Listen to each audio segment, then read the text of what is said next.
जो इस सत्र की द्वितीय गोष्ठी है, जिसका विषय है रत्नत्रय पद प्रदर्शक देव शास्त्र गुरु। इस गोष्ठी के लिए मैं अध्यक्ष पद को सुशोभित करने के लिए बुलाना चाहता हूं आदरणीय राजेश जी भाई साहब को कि वह आए और अध्यक्ष पद को सुशोभित करें। मैं सभी श्रोतागणों से निवेदन करता हूं कि करतल ध्वनि से उनका स्वागत करें।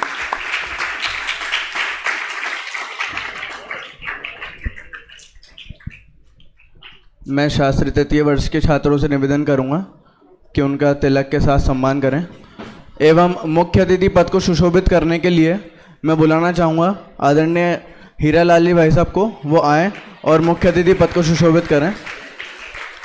सभी बच्चे जो हैं वो उनका करतल ध्वनि से स्वागत करें। और विशिष्ट अतिथि पद को सुशोभित करने के लिए मैं बुलाना चाहूँगा आदरणीय निर्मल जी भाई साहब को, वो आए और विशिष्ट अतिथि पद को सुशोभित करें। सभी बच्चे जो हैं उनका स्वागत करते रहिए।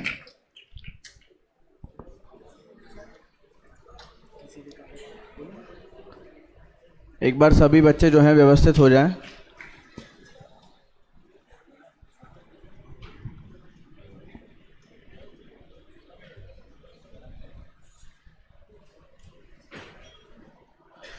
चलिए, मंच सुशोभित हो चुका है, सभा विराजमान हो चुकी है, वक्ता तैयार हैं, श्रोता तैयार हैं, लेकिन किसी भी कार्य को मंगलमय बनाने के लिए एक मंगलाचरण की आवश्यकता अवश्य ही होती है। और उसी मंगलाचरण के लिए मैं बुलाना चाहूँगा शास्त्री तृतीय वर्ष से भाई कुशाग्र जैन को, वो आएँ और सभा के अंदर एक ओतप्रोत मंगलाचरण प्रस्तुत करें। भाई कुशाग्र जैन।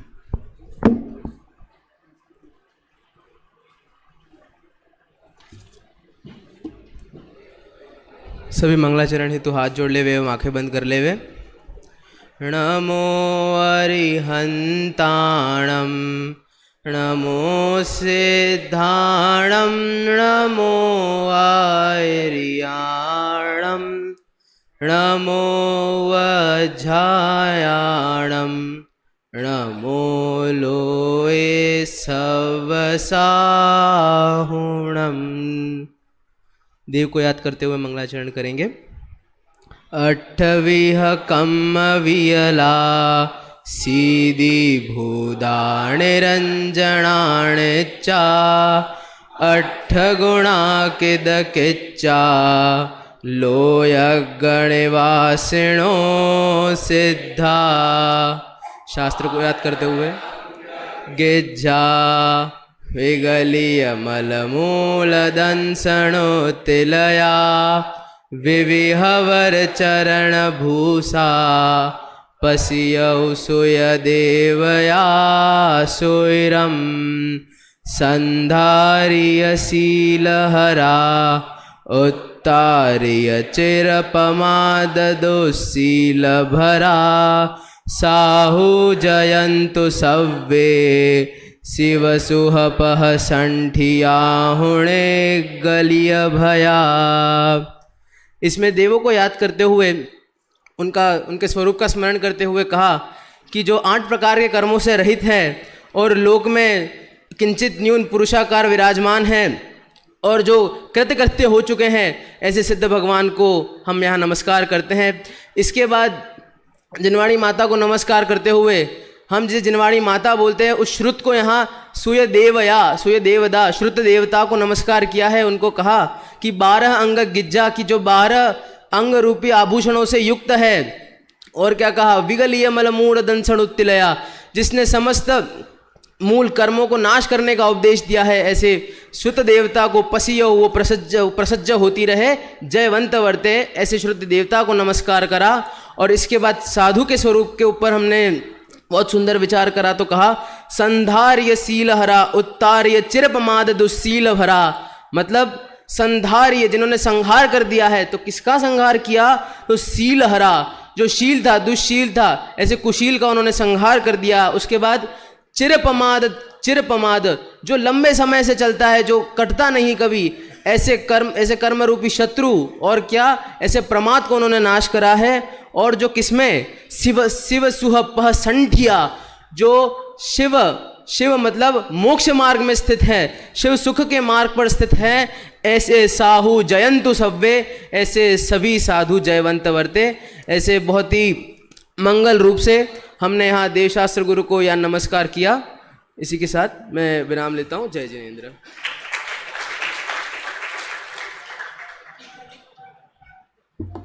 बहुत ही ओजस्वी और ऊर्जावान शैली में मंगलाचरण प्रस्तुत किया भाई कुशाग्र जैन ने। गोष्ठी प्रारंभ करने से पूर्व सभी को सामान्य नियम से अवगत कराना चाहता हूं कि सभी वक्ता प्रथम पंक्ति में आकर बैठें। सभी वक्ता को 5 मिनट का समय दिया जाएगा। प्रथम बेल 4 मिनट पर बजेगी और अंतिम 1 मिनट में आपको अपने विषय का उपसंहार करना है। समय का उल्लंघन करने पर अध्यक्ष महोदय आपके अंक काटने में पूर्णतः समर्थ हैं। तथा श्रोताओं के लिए एक नियम कि सभी श्रोताओं को सभी वक्ताओं के मुख्य बिंदु लिखने हैं। किसी भी श्रोता को किसी भी वक्ता के मुख्य बिंदु बुलवाने के लिए बुलाया जा सकता है। अतः सभी ध्यान से मुख्य बिंदु लिखें और ध्यान से गोष्ठी को सुने। अब मैं पहले वक्ता के रूप में बुलाना चाहता हूँ हर्ष जैन उपाध्याय वरिष्ठ को, जिनका विषय है सच्चे देव का स्वरूप। और अगले क्रम में तैयार रहे भाई सुयोग जैन द्वितीय वर्ष।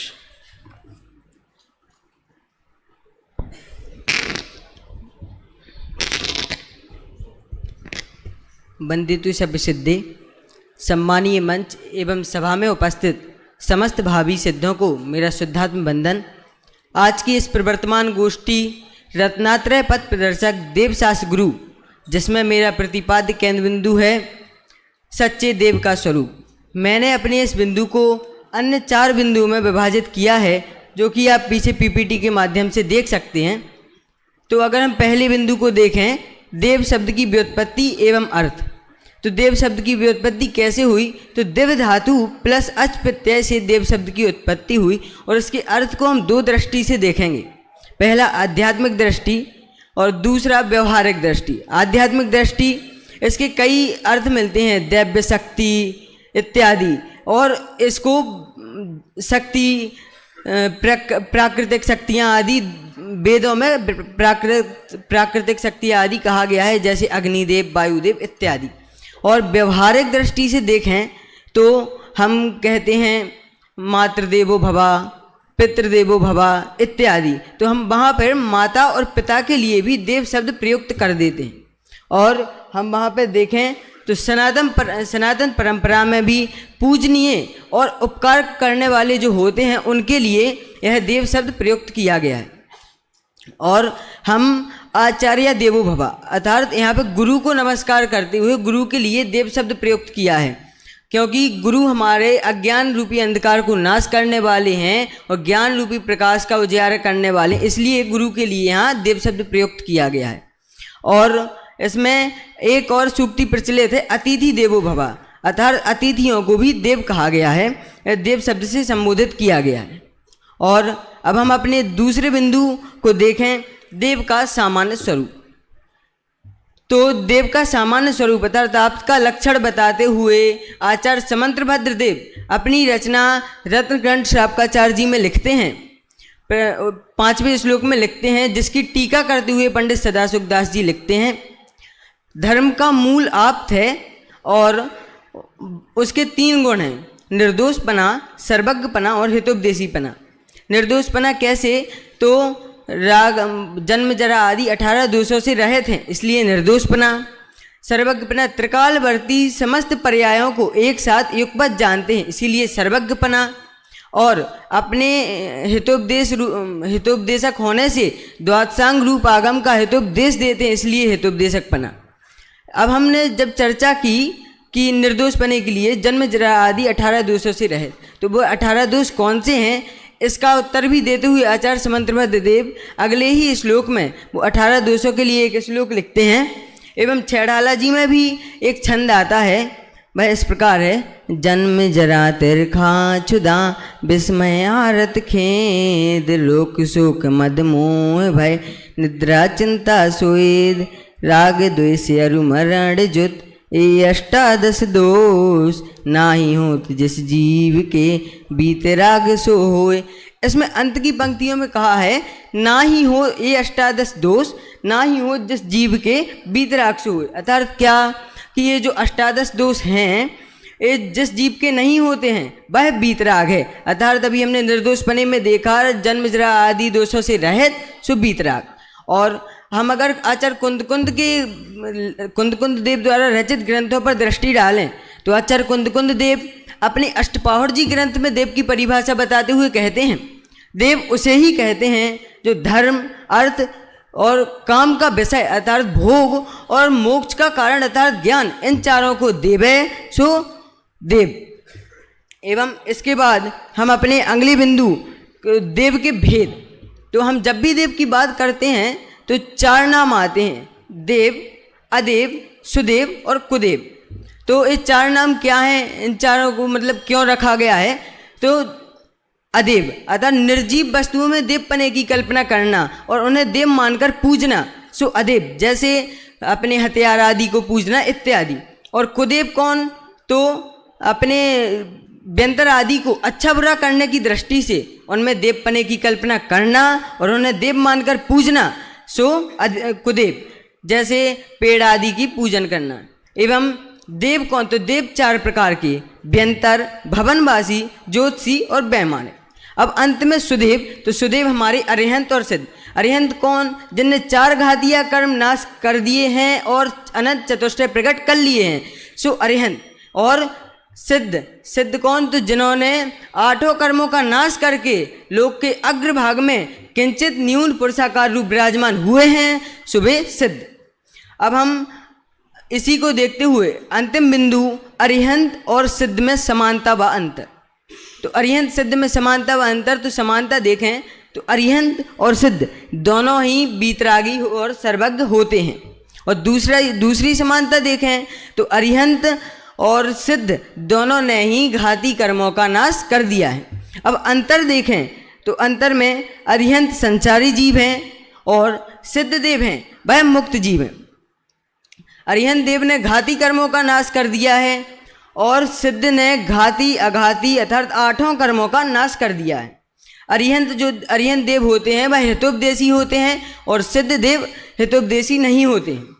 एवं अरिहंत देव को सकल परमात्मा कहा जाता है और सिद्ध देव को निकल परमात्मा कहा जाता है।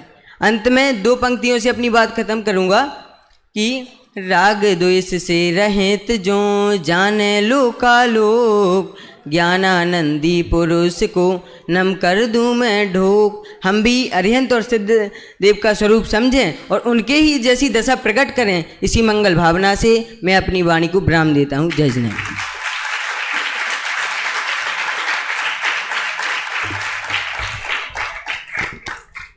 बहुत ही सुंदर विषय प्रस्तुत करा भाई हर्ष जैन ने। वास्तव में देव तो वही हैं जो वीतरागी, सर्वज्ञ और हितोपदेशी हो, और उसमें भी सबसे मुख्य लक्षण है वीतरागता। अब अगले वक्ता जो है इसी विषय को प्रस्तुत करने आ रहे हैं। अगले वक्ता के रूप में बुलाना चाहूँगा भाई सुयोग जैन, शास्त्री द्वितीय वर्ष से, जिनका विषय है सच्चे देव का लक्षण वीतराग विज्ञानता। अगले वक्ता के रूप में तैयार रहें। सच्चे देव की निर्दोषता, युक्ति शास्त्र विरोधी वाक, इस विषय के साथ भाई सम्यक जैन, शास्त्री तृतीय वर्ष।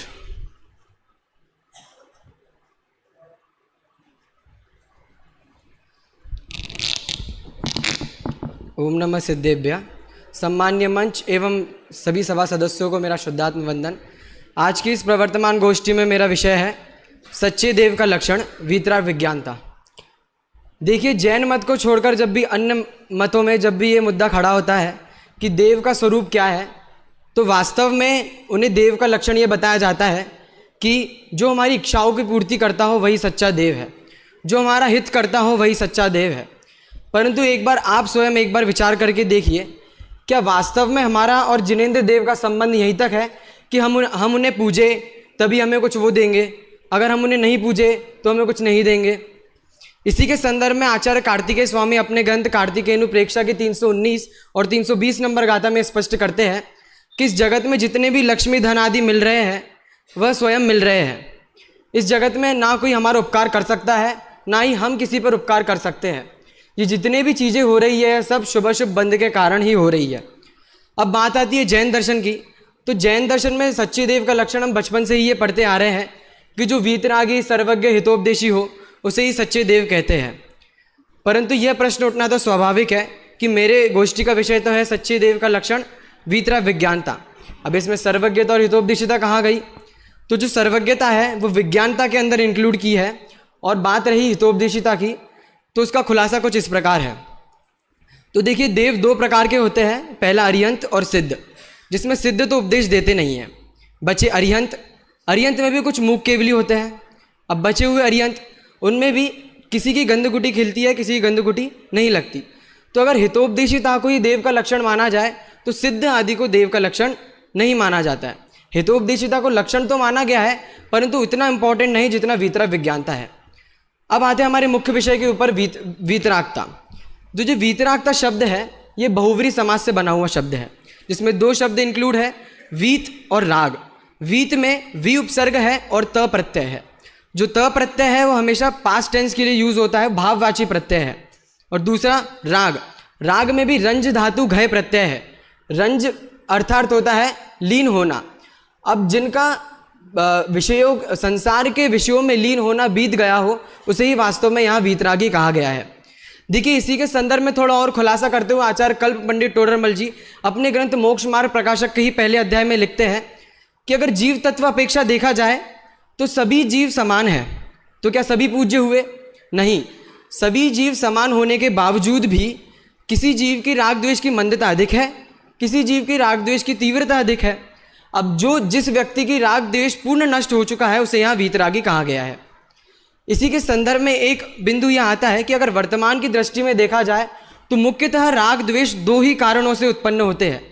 पहला, कि जब यह जीव दूसरों को प्रभावित करना चाहता है तब, और दूसरा, जब यह जीव दूसरों से प्रभावित होता है तब। शायद यही कारण होगा कि आदरणीय छोटे दादा ने वीतरागता की परिभाषा बताई है कि जो अप्रभावित रहकर भी सबको जान सके और सब कुछ जानने के बाद भी अप्रभावित रह सके, उसे वास्तव में वीतरागी कहते हैं। इस प्रकार कुछ वीतरागता का स्वरूप था। अब बात आती है विज्ञानता की। विज्ञानता में भी वी उपसर्ग और ज्ञ धातु है, अर्थात विशेष रूप से जो जाना जाता है उसे विज्ञानता कहते हैं। विज्ञानता अर्थात सर्वज्ञता। हम बचपन से ही सर्वज्ञता की परिभाषा पढ़ते आ रहे हैं कि जो तीन लोग तीन काल में समस्त पदार्थों को एक साथ एक समय में जानते हैं, वही सर्वज्ञ है। अब बात यहाँ ये खड़ी होती है कि क्या वीतरागता के बिना सर्वज्ञता संभव है? तो उसका खुलासा कुछ इस प्रकार है, उसको एक उदाहरण के माध्यम से समझते हैं। देखिए, हम सभी छद्मस्त हैं, और अगर छद्मस्त होने के बावजूद भी एक विकल्प भी हमारा पूरा दिन खराब कर सकता है। जैसे मेरे मन में विकल्प चल रहा है कि इस व्यक्ति ने मुझे ऐसा क्यों कहा, ये एक छोटा सा विकल्प भी हमारा पूरा दिन खराब कर सकता है। तो सोचिए, वो व्यक्ति जिसके तीन लोग तीन काल के समस्त पदार्थ के समस्त विकल्प एक साथ एक समय में झलक रहे हैं, उसकी क्या हालत हो रही होगी। उसके प्रति समय में राग द्वेष उत्पन्न हो रहे हैं। इसलिए आप ये सोचिए कि राग द्वेष वाला हमारा देव कैसे हो सकता है। इसलिए अगर सर्वज्ञता कही जा रही है तो वीतरागता के सहित ही कही जा रही है। इस प्रकार अंत में एक बात कहूँगा कि जो वीतरागता और विज्ञानता कही जा रही है, ये वीतरागता विज्ञानता जानने की आवश्यकता क्यों है। हम प्रतिदिन मंदिर जाते हैं, प्रतिदिन दर्शन करते हैं, प्रतिदिन भक्ति आदि करते हैं, तो जब तक हम वास्तव में देव क्या है, वास्तव में वीतरागता विज्ञानता क्या है, ये नहीं समझेंगे, तब तक हमारे सारे देव दर्शन, सारी देव भक्ति निरर्थक है।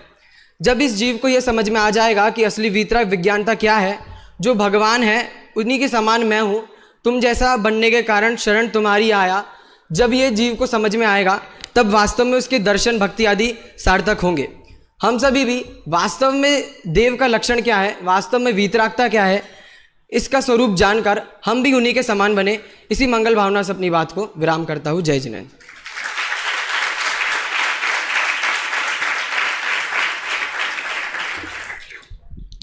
बहुत ही सुंदर विषय प्रस्तुत करा भाई सुयोग जैन ने।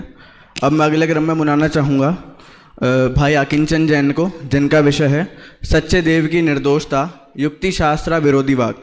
अगले वक्ता के रूप में तैयार रहें उपाध्याय वरिष्ठ से समकित जैन। अभी भाई आकिंचन जैन। श्री वीतरागाय नमः। सम्मानीय मंच एवं उपस्थित सभी साधर्मियों को मेरा शुद्धात्म वंदन। प्रवर्तमान गोष्ठी में मेरा विषय है सच्चे देव की निर्दोषता, युक्ति शास्त्र और अविरोधी वाक। सर्वप्रथम हम यहाँ पर युक्ति और शास्त्र का अर्थ देखते हैं। तो युक्ति युज धातु और तिन प्रत्यय पूर्वक युक्ति शब्द बनता है, जिसका अर्थ एक उपाय अर्थ में भी होता है और तर्क अर्थ में यहाँ पर हमने मुख्य रूप से लिया है। और अगला है शास्त्र। तो शास धातु पूर्वक टुन प्रत्यय से शास्त्र शब्द बनता है। अन्य भी कई प्रकार से शास्त्र शब्द की व्युत्पत्ति आती है, परंतु इसके अर्थ को यदि हम देखें तो आज्ञा अर्थ में आप्त वचन, आगम अर्थ में इसका मुख्य रूप से प्रयोग किया जाता है। यदि हम परीक्षा मुख से देखें तो आप्त वचनादि निबंधनम अर्थ ज्ञानम आगमः, अर्थात आगम आप्त के वचन जो हमें प्राप्त हैं उसको कहते हैं। अब मुख्य विषय यदि हम देखें तो मुख्य रूप से हितोपदेशिता जो वचन है, अरिहंत भगवान के वचन, वे किस प्रकार निर्दोष हैं उस पर हमारी चर्चा चलने वाली है। तो सर्वप्रथम यहाँ पर प्रश्न होता, यहाँ पर यह बात समझनी चाहिए कि मात्र अरिहंत भगवान के ही हितोपदेशिता संभव है, और वह होती है 13वें गुण स्थान में जाने पर, अर्थात जब वीतरागता और सर्वज्ञता किसी जीव के होती है उसके बाद जो हितोपदेशिता, जो उपदेश होता है, उसको ही हितोपदेशिता नाम दिया जाता है। इसका क्या कारण हो सकता है? सहज प्रश्न उठता है कि हितोपदेशिता वीतरागता और सर्वज्ञता के बाद ही क्यों? तो यदि हम वीतरागता के पूर्व हितोपदेशिता को मानेंगे तो उसमें कुछ आपत्ति आएगी, क्योंकि यदि वह उपदेशदातक रागी है तो वह राग सहित होने से किसी जीव को कुछ अन्य उपदेश देगा, किसी जीव को कुछ अन्य उपदेश देगा। इस प्रकार उसका उपदेश प्रत्येक जीव को, प्राणी मात्र को हितकारी ना होने से हितोपदेश नाम तो नहीं पाया जाएगा।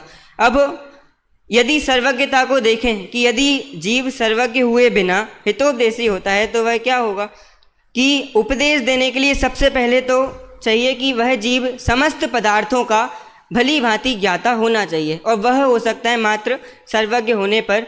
तो यदि वह जीव सर्वज्ञ हुए बिना हितोपदेशी होता है तो उसके हितोपदेशी पने में दोष उत्पन्न होते हैं, अर्थात उसकी प्रामाणिकता असिद्ध हो जाती है, वह सिद्ध नहीं होती है। अब हम आगे बात करें कि अरिहंत जो हैं उन्होंने किन किन तत्वों का उपदेश दिया है। हम लोक में भी यह बात देखी जाती है कि किसी भी व्यक्ति की प्रामाणिकता, उसकी निर्दोषता उसके वचन से सिद्ध होती है। तो अरिहंत भगवान ने, अरिहंत के मत में मुख्य रूप से 4 प्रकार का उपदेश दिया गया है, जिसमें पहला है मोक्ष का उपदेश, दूसरा है मोक्ष के मार्ग का उपदेश, और इसी के विरुद्ध संसार का एवं संसार के कारणों का उपदेश दिया गया है। इसकी विशेष चर्चा नहीं करेंगे, आप सभी को यह परिचित ही है। अब जो वीतरागता और सर्वज्ञता है वह हितोपदेशिता को सिद्ध करने में एक कारण वह भी है, परंतु अन्य कारण देखें उससे पूर्व हम अन्य मत में उनके वचन किस प्रकार युक्ति एवं शास्त्र से विरोध को प्राप्त होते हैं हम वह देखते हैं। तो सर्वप्रथम यहाँ पर युक्ति की मुख्यता से बात की गई है और अगली स्लाइड में आगम की मुख्यता से करेंगे। तो सबसे पहले चार्वाक मत मानता है कि ना तो आत्मा होता है, ना मोक्ष होता है, कुछ भी नहीं होता, होता बस है 4 प्रकार के तत्व उन्होंने माने हैं। जल, पृथ्वी, जल, अग्नि आदि 4 प्रकार के तत्व उन्होंने माने हैं, और वे मानते हैं कि जिस प्रकार सड़े हुए गुड़ से शराब में मादकता उत्पन्न हो जाती है, ठीक उसी प्रकार 4 प्रकार के तत्वों से जो शरीर है उसमें चेतनता उत्पन्न हो जाती है। परंतु यदि हम ऐसा माने तो जड़ तत्वों से चेतनता उत्पन्न होना मानी जाए तो मृत्यु के बाद भी वे 4 तत्व तो उपलब्ध हैं, तो फिर चेतनता नष्ट कैसे हो जाती है। इस प्रकार युक्ति से उनका खंडन होता है, और नैयायिक और वैशेषिकों का भी इसी प्रकार देखना चाहिए। उनकी कुछ अन्य मान्यता है, समय अभाव के कारण यहाँ मैं स्लाइड के माध्यम से दिखा सकता हूँ।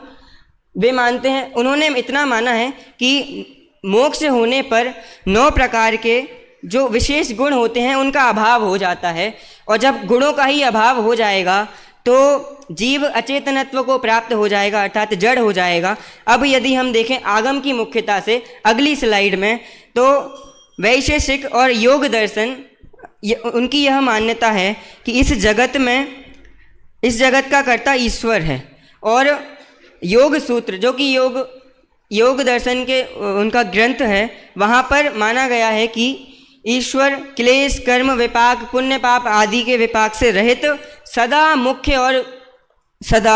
मुक्त और वीतरागी है। ठीक है, मान लेते हैं, परंतु यदि ईश्वर मुक्त और वीतरागी है तो फिर वह जगत का कर्ता किस प्रकार हो सकता है, क्योंकि जगत को करने में दो बातों की मुख्यता है कि या एक तो इच्छा होना आवश्यक है और दूसरा है कि वहाँ पर प्रयत्न होना चाहिए किसी चीज़ को उत्पन्न करने के लिए। और अद्वैत वेदांत यहाँ पर वे अद्वैत को ही पूर्णतः मानते हैं, परंतु एक अविद्या के कारण अन्य जो वस्तु हैं परम, वे मानते हैं कि केवल परम ब्रह्म वह ही सर्वथा व्याप्त है, परंतु अविद्या के कारण अन्य जो पदार्थ हैं वो दिखाई देते हैं। तो यहाँ पर दिखाई देता है कि द्वैतपना उनका आ गया, अद्वैत वेदांत जो उनकी मान्यता थी वह खंडित हो जाती है। अब प्रायः हम अगर सभी दर्शनों की मान्यताओं को देखें तो कोई तो मानता है कि ज्ञान का अभाव होना, ज्ञान से शून्य हो जाना और गुणों से शून्य होना वह ही क्या है, उसको ही मोक्ष माना है, और किसी ने ज्ञान की पूर्णता को मोक्ष माना है। परंतु दोनों में ही आपत्ति है।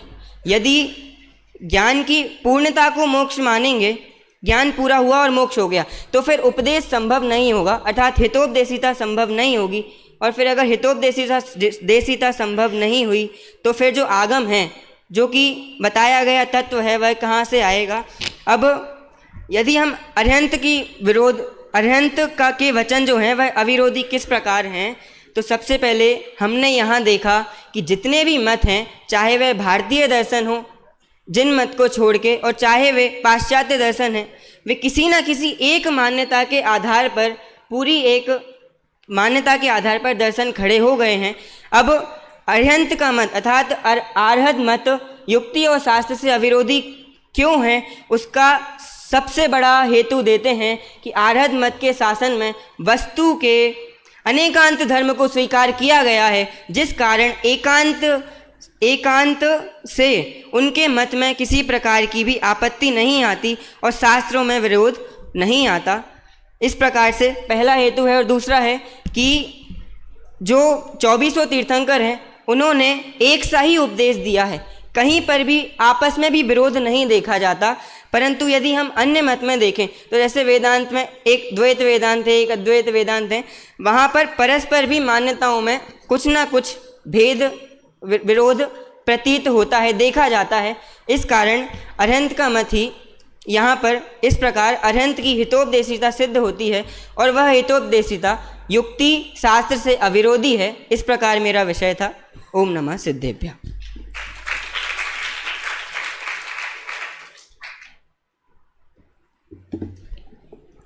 हेलोल्लुप्त महामोह तमस्तोमम जयत्यदः प्रकाशयत जगत तत्व मनेकांतमयम मह। बहुत ही सुंदर विषय प्रस्तुत करा भाई आकिंचन ने। अगले वक्ता के रूप में बुलाना चाहूँगा भाई समकित जैन शास्त्री उपाध्याय वरिष्ठ से, और उसके बाद तैयार रहें भाई चिन्मय जैन शास्त्री प्रथम वर्ष। अभी भाई समकित जैन।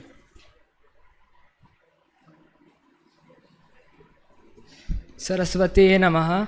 आदरणीय अध्यक्ष महोदय, सम्मान्य मंच तथा यहाँ पर उपस्थित सभी भावी सिद्धों को मेरा शुद्धात्म वंदन। आज की इस प्रवर्तमान गोष्ठी में जो मुख्य विषय है वह है रत्नात्रय पथ प्रदर्शक देव शास्त्र गुरु, जिसमें मेरा प्रतिपाद्य है सच्चे शास्त्र का स्वरूप। तो हम जानते हैं सबसे पहले कि सच्चे शास्त्र शब्द की व्युत्पत्ति कैसे हुई है। तो शास्त्र धातु में स्टन प्रत्यय लगने से शास्त्र शब्द की व्युत्पत्ति हुई है, जिसका अर्थ होता है उपदेश देना, निर्देश देना या अनुशासन में रखना। उसके बाद जो मेरा प्रतिपाद्य है सच्चे शास्त्र का स्वरूप, तो यहाँ पर सर्वप्रथम यह प्रश्न उपस्थित होता है कि क्या शास्त्र मिथ्या भी होते हैं। तो कहा कि हाँ, जिसमें व्यर्थ के शब्दों रूप, आडंबर रूप लोक कथा, राज कथा, देश कथा, स्त्री कथा, काम कथा आदि से संसार में ही उलझाने वाली कथाओं का वर्णन होता है, व जिसमें आत्मा का उद्धार रूप, वीतरागता रूप ऐसा वर्णन नहीं आता, जिसमें वीतरागता का पोषण नहीं होता, वह सभी मिथ्या शास्त्री कहलाते हैं। तो सच्चे शास्त्र क्या है? तो आचार संबंध रत्नखंड श्रावकाचार ग्रंथ के 9वें श्लोक में लिखते हैं कि आप तो पग मनोलंग दृष्टि विरोध कम तत्वोपदेश कृतम सार्वम शास्त्रम कापत घटनम, अर्थात इसमें वह 6 विशेषताएं बतलाते हैं। तो पहली विशेषता यह कि शास्त्र वीतरागी और सर्वज्ञ देव द्वारा ही होना चाहिए। दूसरी विशेषता यहाँ कि किसी वादी और प्रतिवादी द्वारा खंडित ना किया जा सके। और तीसरी विशेषता बतलाते हुए कहते हैं कि जो दृष्ट अर्थात प्रत्यक्ष और इष्ट अर्थात अनुमान द्वारा जिसमें कोई विरोध ना आवे। और चौथी विशेषता बतलाते हुए कहते हैं कि जिसमें तत्व अर्थात वस्तु का जो जैसा स्वरूप है वह बतलावे। और पांचवी विशेषता जो सर्व जीवों के लिए हितकर हो।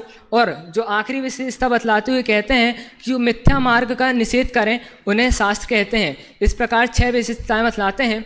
और आदरणीय छोटे दादा डॉक्टर हुकुमचंद भारेल भी अपनी देवसास गुरु पूजन की जयमाला में कहते हैं, वीतरागता की पोसखी जनवाणी कहलाती है, यह है मुक्ति का मार्ग निरंतर जो हमको दिखलाती है। अर्थात इसमें भी बताया गया है कि वीतरागता की पोसखी जनवाणी कहलाती है, जिसमें वीतरागता बतलाया जाए वही जनवाणी है। और आचार्य माणिक्य नंदी देव परीक्षा मुख नामक ग्रंथ में सूत्र तीसरे परिच्छेद के 95वें सूत्र में लिखते हैं कि आप तो पग्ग मनोलंग आप्त वचनादि निबंध नाम अर्थ ज्ञान मागमः। इसमें वह बताते हैं कि आप्त के वचन आदि के निमित्त से होने वाले ज्ञान को वो आप्त आगम कहते हैं। आगम शब्द में सम्मिलित 3 शब्दों का अर्थ देखें तो आप्त अर्थात जो अर्थात जो आप्त द्वारा कहा गया हो, गाढ़ अर्थात जो गणधरों द्वारा गूथा गया हो, और मा अर्थात जो मुनिराजों द्वारा मनन किया गया हो या लिखा गया हो, उन्हें शास्त्र कहते हैं। अब आगम का ही जो दूसरा नाम है श्रुत, उसका स्वरूप समझते हैं। तो श्रुत का शाब्दिक अर्थ होता है सुना हुआ। जो अरिहंतों की दिव्य ध्वनि में गणधरों ने सुना है वही श्रुत है। और वह जिनेंद्र के वचनों के अनुसार जो गणधरों ने गणधर आदि ने जिन शास्त्रों की रचना करी है वही श्रुत ज्ञान कहलाता है। सारा श्रुत ज्ञान 2 रूपों में मिलता है, पहला तो भाव श्रुत और दूसरा द्रव्य श्रुत। तो द्रव्य श्रुत क्या है? तो जो अक्षरात्मक होता है वह द्रव्य श्रुत कहलाता है, यह द्वैसांग रूप होता है। और भाव श्रुत वह कहलाता है जिसमें 100 संवेदन 100 स्वानुभव, जिसको सुनते ही 100 संवेदन स्वानुभव ज्ञान प्रकट हो, उसे कहते हैं भाव श्रुत। अब श्रुत ज्ञान के 2 भेद हैं कि अंग प्रविष्ट और अंग बाहर। ये 2 भेद कहे हैं। तो अंग प्रविष्ट किसे कहते हैं? तो ये वो शास्त्र कहलाते हैं, वो ग्रंथ कहलाते हैं जिनका सीधा संबंध भगवान महावीर की दिव्य ध्वनि से है और गणधरों द्वारा संकलित किए गए हैं, वह अंग प्रविष्ट कहलाते हैं। और इसे द्वादशांग भी कहते हैं। द्वादशांग के 12 अंग होते हैं जो कि आप पीपीटी के माध्यम से देख सकते हैं। और इसके बाद जो 12 अंगों का ही आखिरी अंग है दृष्टिवाद, उसके भी 14 पूर्व होते हैं, उसे भी आप पीपीटी के माध्यम से देख सकते हैं। इसके बाद अंग बाह होता है, इसे प्रकीर्णक भी कहा जाता है। प्रकीर्णक का अर्थ होता है विभिन्न विषयों का संग्रह, उसे प्रकीर्णक कहा जाता है। इसके उदाहरण हैं जैसे सामायिक, वंदना, प्रतिक्रमण आदि इसके उदाहरण हैं। इस प्रकार हमने श्रुत ज्ञान के भेद देखे। अब हम जानेंगे कि सच्चे शास्त्रों का स्वरूप समझने से हमारे प्रयोजन की सिद्धि कैसे होती है। तो इसको बताते हुए अष्टपाहण ग्रंथ में कुंद आचार्य देव लिखते हैं कि आचार्य देव सूत्र पाहुण की 3री गाथा में लिखते हैं कि जिसका पद्यानुवाद कुछ इस प्रकार है। डोरा सहित सुई नहीं खोती, गिरे चाहे वन भवन, संसार सागर पार हो, जिन सूत्र के ज्ञायक सम। इसमें यह बताया है कि जिस प्रकार सूत्र रहित यदि कोई सुई हो तो वह संसार भवन में खो जाती है, लेकिन सूत्र सहित हो तो नहीं खोती है। इसी प्रकार जो श्रवण है वह श्रुत मतलब शास्त्र सहित हो, सूत्र सहित हो, तो वह अगर इसके रहित हो तो वह संसार को नाश को प्राप्त होते हैं, और यदि सूत्र सहित हो तो वह संसार का नाश करते हैं। और यह बात हमारे शास्त्रों में ही बताई गई है। ऐसा शास्त्रों का सच्चा स्वरूप है। अंत में यही कहना चाहूँगा कि इस प्रकार मेरा वक्तव्य रहा। हम सब भी शास्त्रों का सच्चा स्वरूप समझकर और उसके मार्ग पर चलकर अपने जीवन को सार्थक बनाएं। इसी मंगल भावना के साथ जय जय।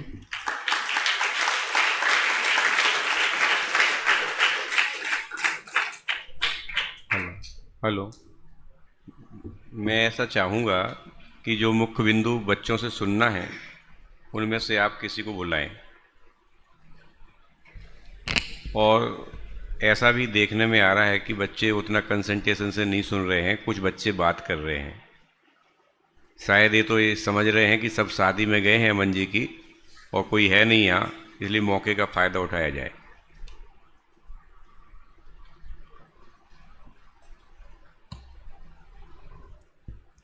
मुख्य बिंदु प्रस्तुत करने के लिए उपाध्याय वरिष्ठ से भाई ध्रुव जैन आए और अभी सच्चे शास्त्र का स्वरूप इस विषय पर मुख्य बिंदु प्रस्तुत करें।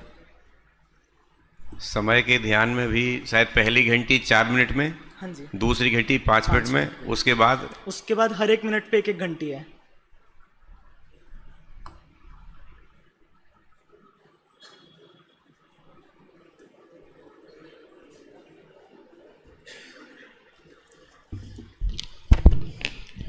जय जिनेन्द्र। अभी हम सब ने आदरणीय भाई संकेत जी से सच्चे शास्त्र स्वरूप इस विषय पर उनकी वक्तव्य सुना, जिसके मुख्य बिंदु कुछ इस प्रकार है। सर्वप्रथम वो बता रहे थे कि शास्त्र शब्द किस धातु और किस प्रत्यय से बना है। तो शास्त्र धातु और स्त्रण प्रत्यय से शास्त्र शब्द की व्युत्पत्ति हुई है।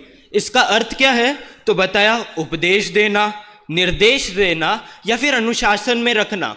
तो फिर हमें प्रश्न उपस्थित होता है कि उपदेश तो कई कथाएं भी देती है, कई नॉवेल्स भी देती है, स्त्री कथा, राज कथा, भोग कथा, काम कथा। तो क्या वो भी शास्त्र है? तो फिर उसमें एक आइडेंटिफिकेशन क्वालिटी बताई भाई संकेत जी ने।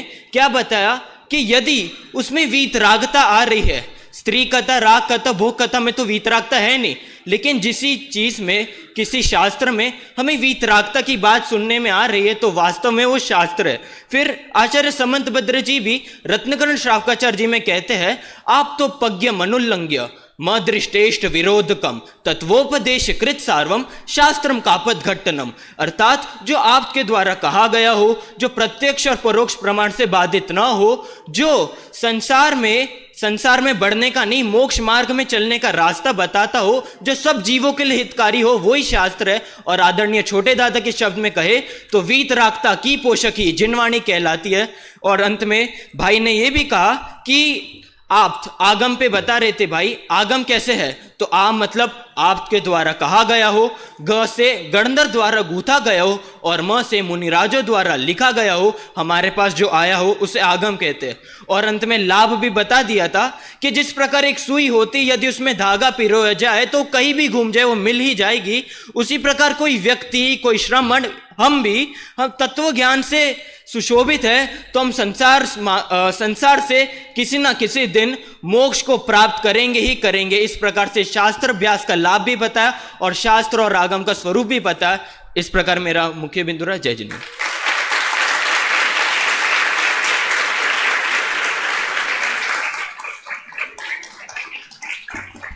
बहुत ही सुंदर मुख्य बिंदु प्रस्तुत किए भाई ध्रुव ने। अभी भी किसी भी श्रोता को बुलाया जा सकता है मुख्य बिंदु बताने के लिए, तो सभी ध्यानपूर्वक विषय को सुने और मुख्य बिंदु भी लिखें।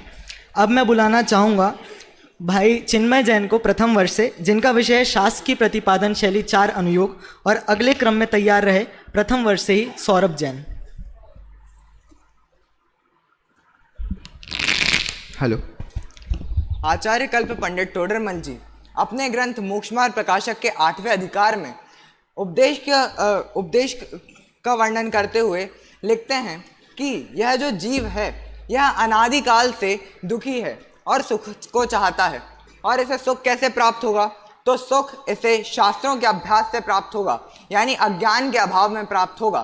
तो उपदेश का वर्णन उन्होंने 8वें अधिकार में जो किया, तो उसी आज की प्रवर्तमान ज्ञान गोष्ठी के अंदर मैं उसी विषय को लेते हुए शास्त्रों की प्रतिपादन शैली 4 अनुयोग इस विषय पे वक्तव्य प्रस्तुत करता हूँ। पड़मामी वड्यमाणम, यहाँ पर उपस्थित आदरणीय अध्यक्ष महोदय, माननीय विशिष्ट अतिथि एवं मुख्य अतिथि महोदय एवं सभा में उपस्थित सभी साधर्मी भाइयों को मेरा शुद्धात्म वंदन। तो आज इस अधिक विलंब न करते हुए मैं अपने विषय को प्रारंभ करता हूँ। अनुयोग। तो पंडित टोडरमल जी ने अनुयोग का स्वरूप बताते हुए कहा कि शास्त्रों की कथन पद्धति को अनुयोग कहते हैं, अर्थात शास्त्रों का जो पॉइंट ऑफ व्यू है उसे अनुयोग कहते हैं। वो अनुयोग 4 प्रकार के होते हैं: प्रथमानुयोग, करणानुयोग, चरणानुयोग और द्रव्यानुयोग। तो सर्वप्रथम हम प्रथमानुयोग से प्रारंभ करते हैं। इन सभी अनुयोगों को मैं 4 बिंदुओं से समझाने वाला हूँ। पहला, एक परिभाषा, उसके बाद उनका प्रयोजन, उसके बाद व्याख्यान का विधान और व्याख्यान की पद्धति। प्रथमानुयोग, सर्वप्रथम तीर्थंकर एवं चक्रवर्ती आदि महान पुरुषों की कथा का जिसमें निरूपण किया जाता है उसे प्रथमानुयोग के ग्रंथ कहते हैं। इसमें संसार की विचित्रता, पुण्य पाप का फल एवं महंत पुरुषों की प्रवृत्ति बताकर जीव को, तुच्छ बुद्धि जीवों को धर्म में लगाने का प्रयोजन होता है। तथा जो प्रथमानुयोग में मूल कथाएं हैं वो तो जैसी की तैसी होती हैं, परंतु ग्रंथकर्ता के विचारानुसार प्रसंगोपात व्याख्यान को बदल दिया जा सकता है। जैसे कि इंद्र ने भक्ति की थी, तो जो इंद्र ने भक्ति की थी, जिन शब्दों में भक्ति की थी वो शब्द तो वहाँ नहीं लिखे हैं, कुछ अन्यथा शब्द लिखे हुए हैं, परंतु वहाँ पर मूल प्रयोजन तो क्या है, भक्ति की थी ये बताना है और अंत में वीतरागता तक पहुँचाना है, इसीलिए इस प्रकार का वर्णन किया जाता है। और प्रथमानुयोग के अंदर व्याकरण तथा अलंकार शास्त्र की मुख्य पद्धति होती है। अब दूसरा, करणानुयोग। करणानुयोग के अंदर गुणस्थान, मरणस्थान आदि रूप जीवों का तथा कर्मों का एवं त्रिलोक आदि का वर्णन किया जाता है।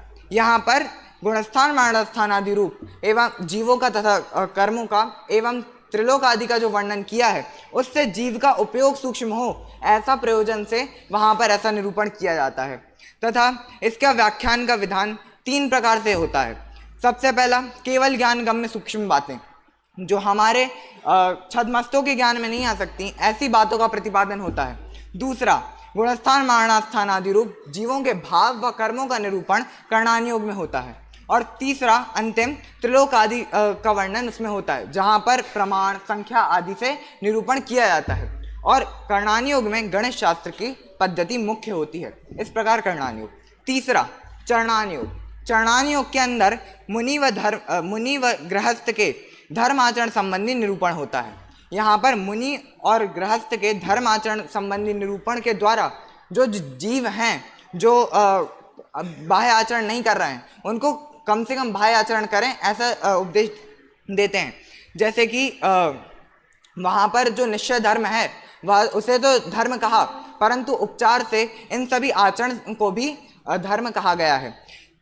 जो चरणानुयोग का व्याख्यान विधान है उसे 2 प्रकार से मूलतः वर्णित किया जाता है। सबसे पहले एक तो व्यवहार से और दूसरा निश्चय सहित व्यवहार से। अब ये जो इसमें भी अन्य प्रकार से चरणानुयोग में निरूपण किया जाता है। जैसे कि कहीं पर अगर कोई जीव अति कषाय है तो उससे कहते हैं कि आप मंद कषाय रूप प्रवर्तन करो, कषाय रूप तो प्रवर्तन करो, मंद कषाय रूप। और किसी को पाप छोड़ाना हो तो ऐसा कहते हैं कि आप भयभीत हो कि आप नरक में चले जाओगे इत्यादि भय कषाय उत्पन्न कराकर आपको भय दिखाकर भी इस तरह निरूपण किया जाता है। और चरणानुयोग के अंदर सुभाषित न्यायशास्त्र आदि, सुभाषित नीति शास्त्र आदि की पद्धति मुख्य होती है। चौथा और अंतिम, द्रव्यानुयोग। द्रव्यानुयोग के अंदर षड द्रव्य, सप्त तत्व एवं स्वपर भेद विज्ञान का निरूपण होता है। यहाँ पर षड द्रव्य, सप्त तत्व और स्वपर भेद विज्ञान का निरूपण जीव को श्रद्धा उत्पन्न कराने के प्रयोजन से किया जाता है। जैसे कि जैसा इसमें विधान है कि यहाँ पर द्रव्यानुयोग के अंदर 2 प्रकार से व्याख्यान किया जाता है, एक निश्चय से और व्यवहार से। यहाँ पर निश्चय का व्याख्यान मुख्यतः है। जैसे कि जब निश्चय का व्याख्यान करते हैं तो उस समय पर व्यवहार का पूर्णतः निषेध कर देते हैं। इस प्रकार व्याख्यान का विधान द्रव्यानुयोग में है और इसमें न्याय शास्त्र की पद्धति मुख्य होती है, क्योंकि यहाँ पर जीव को श्रद्धान कराना है। अंत में चारों अनुयोगों को समझकर हमें ये समझ में आता है कि ये 4 अनुयोग अलग अलग नहीं है, ये स्वतंत्र नहीं है, ये सभी अनुयोग एक दूसरे के पूरक हैं। जैसे कि प्रथमानुयोग ने पहले धर्म में अनुराग कराया, फिर करणानुयोग ने उसमें विशेष सूक्ष्म उपयोग बढ़ाया, फिर चरणानुयोग में बाह्य आचरण करवाया और फिर द्रव्यानुयोग ने आत्मा की सच्ची श्रद्धा कराई जिससे जीव सुखी हो सके। इस प्रकार का निरूपण करके जीव को सुखी बनाना चाहे। तो हम सब भी इन शास्त्रों का उपदेश का स्वरूप समझें और पंचम गति को प्राप्त करें। इसी मंगल भावना के साथ अभी की वाणी को विराम देता हूँ। जय जय।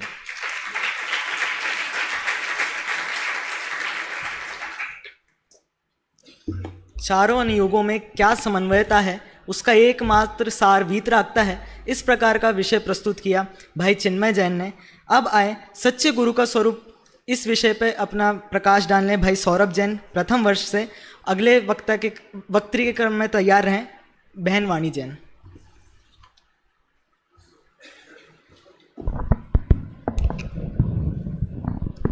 ओम नमः सिद्धेभ्य। सम्मानीय मंच और सभी श्रोतागणों को फादर जय जिनेंद्र।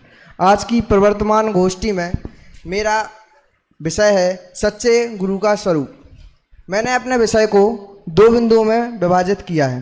पहला गुरु शब्द की उत्पत्ति व अर्थ और दूसरा सच्चे गुरु का स्वरूप। तो हम अपने पहले बिंदु को जानेंगे, गुरु शब्द की उत्पत्ति व अर्थ।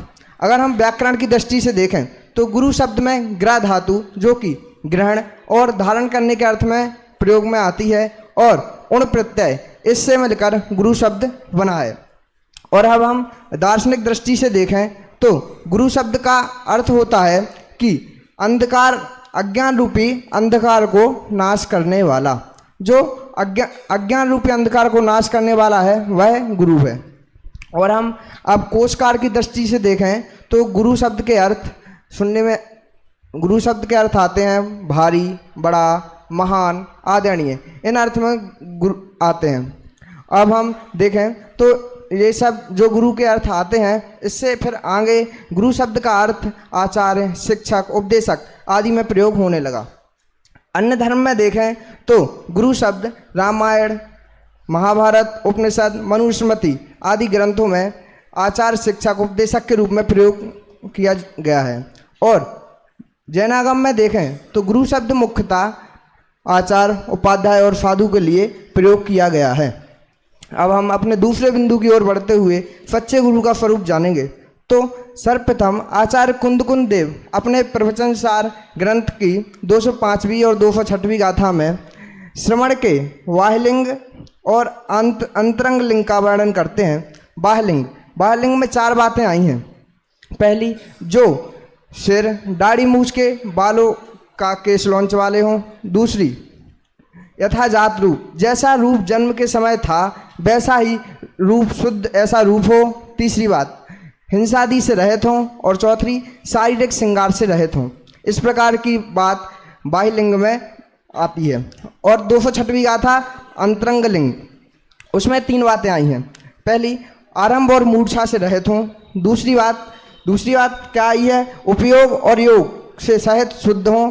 और तीसरी बात आई है कि पर की अपेक्षा से रहित हों। इसी का भाव आचार्य समंतभद्र देव अपने रत्नकंड श्रावकाचार्य के 10वें श्लोक में लिखते हैं। विषयासा वसाती तो निरारंभो परिग्रह, ज्ञान ध्यान तपोरक्ता तपस्वी सा प्रशस्यते। इसमें आई हैं 4 विशेषण। पहली, विषयासा वसाती तो, जो पंच इंद्रियों के विषय अर्थात इच्छा से रहित हों। दूसरी, जो 6 कायिक जीवों की जिसमें हिंसा होती है ऐसे आरंभ से रहित हों। और तीसरी बात, 24 प्रकार के परिग्रह से रहित हों। 14 अंतरंग और 10 बहिरंग, इस प्रकार 24 परिग्रह से रहित हों। और तीसरी बात, ज्ञान ध्यान तप में सदा लीन हो, वे ही सच्चे गुरु हैं। अब हम देखेंगे कि जो सच्चे गुरु हैं वह होते कैसे हैं। हम जानेंगे ज्ञानानंद श्रावकाचार्य जो कि ब्रह्मचारी रायमल जी द्वारा रचित है। उसमें कहा गया है जो शुद्ध उपयोगी मुनि है वह ध्यानारूढ़ और अपनी आत्मा के स्वरूप में स्थित रहते हैं। वह अपनी आत्मा के स्वरूप में नासाग्र दृष्टि पूर्वक ध्यानस्थ रहते हैं। जिस प्रकार एक गाय होती है वह अपने बछड़े को देख देख कर कभी तृप्त नहीं होती है, उसके हृदय में सदा बछड़ा ही निवास करता है। उसी प्रकार जो मुनिराज होते हैं उनके स्वरूप में वह अपने आत्मा के स्वरूप में सदा स्थित होते हैं, कभी भी क्षण मात्र के लिए भी अपनी आत्म स्वरूप को नहीं भूलते हैं। और हम देखें तो सर्वासिद्धि में कहा गया है कि सच्चे गुरु तो वही हैं जिसकी शरीर आकृति देखने मात्र से मूर्तिमान मोक्ष मार्ग का निरूपण होता है, वह सच्चे गुरु कहे हैं। और देखें तो पूजनों में भी सच्चे गुरु का स्वरूप आया है। जैसे बाबूजी युगल जी की पूजन में भी आया है, हे गुरुवर शाश्वत सुख दर्शक, यह नग्न स्वरूप तुम्हारा है, जग की नश्वरता का सच्चा दिग्दर्शन करने वाला है। और आदरणीय दादा की पूजन में भी गुरु का स्वरूप आया है, वो इस प्रकार है। दिन रात आत्मा का चिंतन, मृदु संभाषण में वही कथन, निर्वस्त्र दिगंबर काया से भी हो रहा, निर्वस्त्र दिगंबर काया से भी प्रकट हो रहा अंतर्मन। इस प्रकार आया है कि जो सच्चे गुरु हैं वह दिन रात अपनी आत्मा के चिंतन में ही लगे रहते हैं, अपनी आत्म स्वरूप में ही स्थित होते हैं। इस प्रकार हम भी सच्चे गुरु का स्वरूप जानें और सच्चे गुरु अर्थात मुनि अवस्था को धारण करें, मुनि अवस्था धारण करके मोक्ष मार्ग प्रशस्त करें। इस प्रकार मेरा विषय था। जय जिनेंद्र।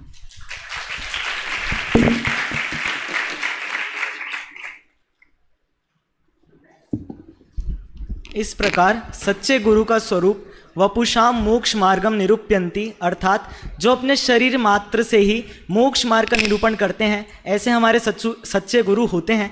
ऐसा विषय प्रस्तुत किया भाई सौरभ जैन ने। अब मैं अगली वक्तृ के क्रम में बुलाना चाहता हूँ आचार्य उपाध्याय साधु का स्वरूप प्रस्तुत करने बहन वाणी जैन को, और अंतिम वक्ता के रूप में तैयार रहे भाई विनम्र जैन।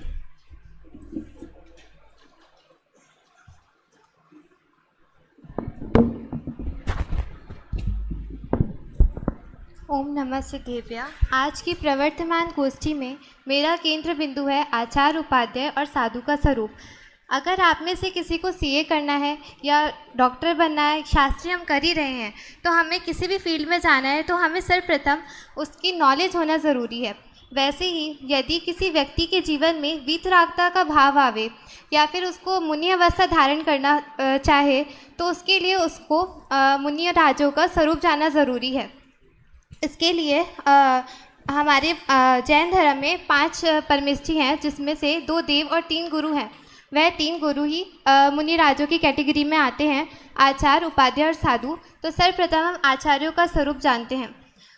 आचार्यों का स्वरूप हम सभी ने मोक्षमय प्रकाशक, नियम सार इत्यादि ग्रंथों में पढ़ा ही है, परंतु जैन धर्म का लाक्षणिक ग्रंथ जिसका नाम सरवार सिद्धि है, उसमें आचार्य पूज्यपाद स्वामी कहते हैं कि जो पंचाचार में रमण करते हैं वे ही उपाध्याय हैं। पंचाचार के नाम आप देख सकते हैं। फिर हम आगे आचार्यों के भेद भी आए हैं, बालाचार, प्रतिष्ठाचार, निर्यापक आचार इत्यादि बहुत भेद हैं। उसमें से जो बालाचार और प्रतिष्ठाचार है वो श्रावक के भेदों में आ जाते हैं, परंतु बाकी जो आचार्य हैं वे आचार्य परमेष्ठी पर लागू होते हैं। आचार्यों के मूल गुणों के अलावा भी कुछ गुण हैं जो कि भगवती आराधना में बताए गए हैं, और आचार्यों के 36 मूल गुण हैं, जिसमें 12 भावना, 6 आवश्यक, 5 आचार्य, 3 गुप्ती, 10 धर्म आए हैं। अब हम मिलते हैं इन्हीं के शिष्य जिनका नाम है उपाध्याय परमेष्ठी। इनका भी स्वरूप हमने मोक्षमय प्रकाशक, नियम सार इत्यादि ग्रंथों में पढ़ा ही है। इनका मुख्य कारण क्या है कि वह संघ में पठन पाठन के अधिकारी होते हैं और 25 मूल गुणों से सुशोभित होते हैं। जो इसमें ध्यान देने बात ये है कि जो 25 गुणों में जो आचार्य और साधु के गुण हैं वह चारित्र की अपेक्षा से कहे हैं, लेकिन जो उपाध्याय परमेष्ठी के गुण हैं वह ज्ञान की अपेक्षा से कहे हैं, ज्ञान की अपेक्षा से कहे हैं। इसमें एक प्रश्न यह उठता है, क्या उपाध्याय परमेष्ठी में चारित्र संबंधित गुण नहीं है क्या? तो इसका उत्तर यह है कि जो साधु परमेष्ठी के 28 मूल गुण हैं वह आचार्य और उपाध्याय दोनों पर लागू होते हैं। और एक प्रश्न यह भी उठता है कि जो जिनके पूरे 25 गुण होते हैं क्या वही उपाध्याय परमेष्ठी मतलब उन्हीं को उपाध्याय परमेष्ठी कहेंगे? तो ऐसा नहीं है। यदि 25 गुणों में से एक भी गुण होगा तो हम उन्हें उपाध्याय परमेष्ठी कहेंगे। अब हम साधु परमेष्ठी की ओर चलते हैं। साधु परमेष्ठी का भी स्वरूप हमने मोक्षमय प्रकाशक, नियम सार, मूलाचार इत्यादि ग्रंथों में पढ़ा ही है। इसमें रत्नकर्ण श्रावकाचार्य में समंतभद्र स्वामी भी कहते हैं कि जो विषय की आशा से रहित होते हैं और निर्ग्रंथ दिगंबर साधु हैं, ज्ञान ध्यान में लीन रहते हैं, वही सच्चे गुरु हैं। इनके बारे में हम सभी जानते हैं, तो इसके आगे हम जानते हैं इनके 28 मूल गुण होते हैं, जिसकी चर्चा 6 डाला में पंडित दौलत राम जी ने 6वीं डाल में बताई है।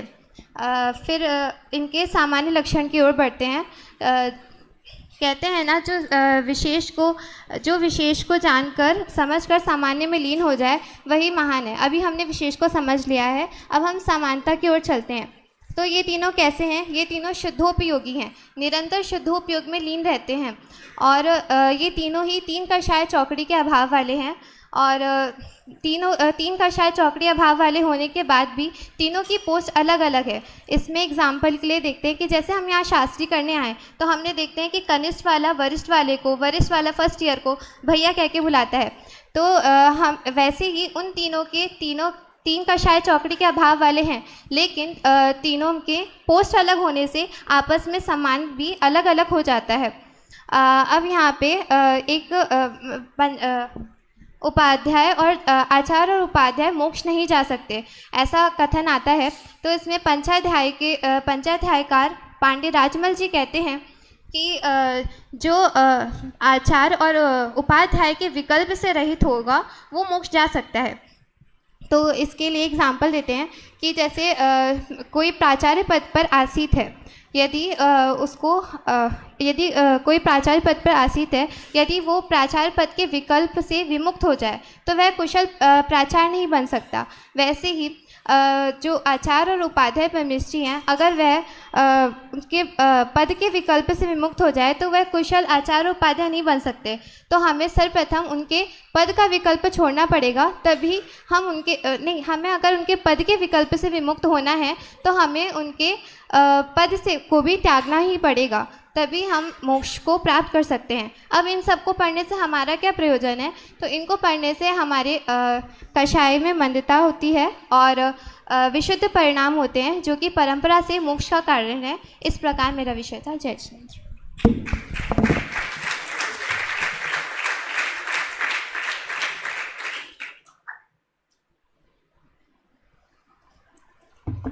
ऐसा आचार्य उपाध्याय और साधु के विषय में विषय प्रस्तुत किया बहन वाणी जैन ने। अब अंतिम वक्ता के लिए मैं बुलाना चाहूँगा भाई विनम्र जैन को, जिनका विषय है देव शास्त्र गुरु द्वारा आत्म प्रसिद्धि। आपने एक गाथा का पद्यानुवाद तो अवश्य सुना ही होगा। अरे हंत सिद्धाचार्य पाठक साधु हैं परमेष्ठीपण, सब आत्मा की अवस्थाएं आत्मा ही है शरण।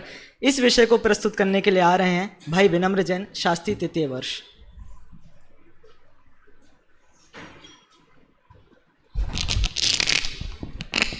देव शास्त्र गुरु रतन शुभ, 3 रतन करतार, भिन्न भिन्न कहूँ आरती, अल्प सुगुण विस्तार। ओम नमः शिवाय। आज की प्रवर्तमान गोष्ठी में मेरा विषय है देव शास्त्र गुरु से आत्मसिद्धि। तो संसार में जितने जीव हैं वह सुख को चाहते हैं और दुख से डरते हैं। तो वह सुख कहाँ है? तो वह सुख है मोक्ष में, और उस मोक्ष को दिलाने में जो हमारे सहायक हैं, जो मूलभूत कारण हैं, वे हैं देव शास्त्र गुरु। क्योंकि इनके श्रद्धान के बिना हम उस मोक्ष के मार्ग को जान ही नहीं पाएंगे। तो और इसीलिए अनेक आचार्यों ने देव शास्त्र गुरु के सच्चे श्रद्धान को सम्यक्त भी कहा है। जैसे कुंदगुंद आचार्य प्रवचन सार की गाथा 80 में लिखते हैं कि जो जानदि अरहंतम दब्बत गुणत पज्जयत्येहिम, सो जानदि अपाड़म मोह खलु जदि तस्य लयम। कि जो अरहंत भगवान को द्रव्यपने, गुणपने और पर्यायपने से जानता है, वह अपनी आत्मा को जानता है और उसके मोह का नाश हो जाता है। और कुंदगुंद आचार्य अब मोक्ष पहाड़ की 90वीं गाथा में लिखते हैं कि हिंसा रहिए धम्मे 18 दोष बज्जिए देवे, ऋग्गंथे पवेणे सदयणम होई सम्मतम। कि 18 दोष रहे देव, निर्गंथ गुरु, जिन प्रवचन और हिंसा रहे धर्म, इनमें जो श्रद्धान करता है उसे ही सम्यक्त होता है। और समंतबद्ध आचार्य ने भी देवशास्त्र गुरु के श्रद्धान को ही सम्यक दर्शन का लक्षण कहा है। कि उन्होंने लिखा है कि श्रद्धानम परमार्थानाम आप्त आगम तपोव्रताम, त्रिमूढ़ा पौर्णमष्टांगम सम्यक दर्शन मस्मयम। कि सत्यार्थ, आप्त, आगम और गुरु का 3 मूर्ता और 8 मत से रहित और 8 अंगों सहित जो श्रद्धान होता है उसी का नाम सम्यक दर्शन है। ऐसे ही अनेक आचार्यों ने देवशास्त्र गुरु के श्रद्धान को सम्यक्त कहा है। तो अब मेरा दूसरा बिंदु है कि देवशास्त्र गुरु के सिद्धांत को सम्यक्त आखिर कहा क्यों, उसमें ऐसी क्या विशेषता है। तो टोडरमल जी मोक्षार्थ प्रकाशक के 9वें अधिकार में लिखते हैं कि अरहंत देवादिक के सिद्धांत से कुदेवादि का सिद्धांत खत्म होता है और ग्रहित मिथ्यात्व का नाश होता है, इसलिए इस अपेक्षा से उसे सम्यक का कारण कहा गया है। बाकी यह सम्यक का मुख्य लक्षण नहीं है, क्योंकि ये द्रव्यलिंगी मुनि और व्यवहार की जो मिथ्या दृष्टि हैं, व्यवहार धर्म के पालक, उनमें भी यह सिद्धांत देखा जाता है, इसलिए इसे व्यवहार सम्यक कहा है। लेकिन अरहंतादि के सिद्धांत के बिना तत्वार्थ सिद्धांत नहीं हो सकता, इसलिए अरहंतादि के सिद्धांत को तत्वार्थ सिद्धांत का कारण कहा है और इसलिए यह उसमें सहायक है। और अरहंतादि का सिद्धांत तत्वार्थ सिद्धांत में अन्वय कारण रूप है और इसलिए कारण में कार्य का उपचार करने से यहाँ पे उसे व्यवहार सम्यक कहा गया है। इस प्रकार से टोडरमल जी ने स्पष्ट किया है। और जिनागम में सम्यक दर्शन की मुख्य रूप से 4 परिभाषाएं देखने को मिलती हैं कि तत्वार्थ सिद्धांत सम्यक दर्शन, स्वपर का भेद विज्ञान को सम्यक दर्शन कहा है और देवशास्त्र गुरु का सच्चा सिद्धांत और अंतिम है आत्म सिद्धांत। तो इन सभी में भी बाह्य साधन की प्रधानता से देवशास्त्र गुरु का सिद्धांत को ही मुख्य लक्षण कहा है, क्योंकि वही हमें कुदेवादिक के सिद्धांत से हटाकर सुदेवादिक के सिद्धांत में लगाता है, इसीलिए उसे ही मुख्य लक्षण कहा है। और टोडरमल जी ने इन चारों को अगर एक क्रम से व्यवस्थित किया तो सबसे पहले देवशास्त्र गुरु का सच्चा सिद्धांत, फिर तत्वार्थ सिद्धांत, फिर आपापर सिद्धांत और फिर केवल आत्मलीनता, इस क्रम से उसे व्यवस्थित किया है। और अगर इस क्रम से कोई इनका साधन करे तो निश्चित ही उसे सिद्ध दशा की प्राप्ति होगी। अब मेरा अंतिम बिंदु है कि देवशास्त्र गुरु हे और उपादेय। तो यहाँ तक हमें यह तो सिद्ध हो गया कि देवशास्त्र गुरु हमारे लिए निमित्त कारण है, उपादान कारण नहीं। तो अगर यह सोचकर कोई कहे कि ये तो निमित्त कारण है ये और उपादान तो स्वतंत्र है, उन्हें निमित्त की क्या आवश्यकता, तो ये सिद्धांत नहीं करना चाहिए। तो अगर कोई यह सोचकर कि निमित्त कारण है इसे छोड़े तो वह स्वच्छंद होकर अज्ञान रूप ही प्रवृत्ति करेगा और सत्यार्थ मार्ग को प्राप्त नहीं कर पाएगा, क्योंकि अरहंतादिक ही हमें हमारा स्वरूप बताते हैं और वही हमें यह निर्णय कराते हैं कि हम भी परमात्मा बन सकते हैं और उनके सिद्धांत के बिना यह संभव नहीं होगा। इसलिए देवशास्त्र गुरु का सिद्धांत बहुत ही आवश्यक है और इस प्रकार हम निमित्त कारण रूप देवशास्त्र गुरु का सिद्धांत कर उपादान कारण रूप निज आत्मा में लीन हो सिद्ध दशा को प्राप्त करें। इसी मंगल भावना से मैं अपनी वाणी को विराम देता हूँ।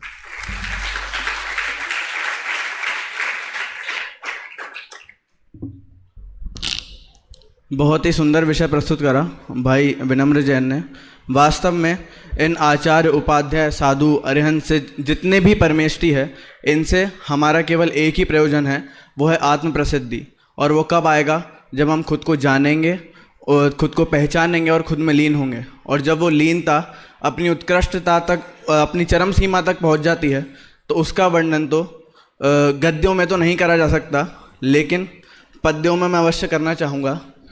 वो जब ध्यान उत्कृष्टता तक पहुंच जाता है तो केवल और केवल 4 पंक्तियों में मैं बताना चाहूँगा कि वो कैसा होता है।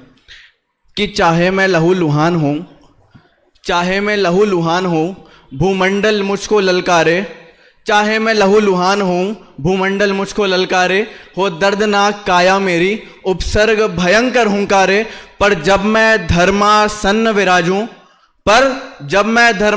विराजूं, विपदाएं ललकारेंगी, पर आत्मलीनता इतनी होंगी, मृत्यु चरण पखारेंगी। इस प्रकार का अरिहंत सिद्ध आचार्य उपाध्याय साधु जितने भी परमेष्टि है, वास्तव में उनसे एक ही प्रयोजन है, वो है आत्म प्रसिद्धि।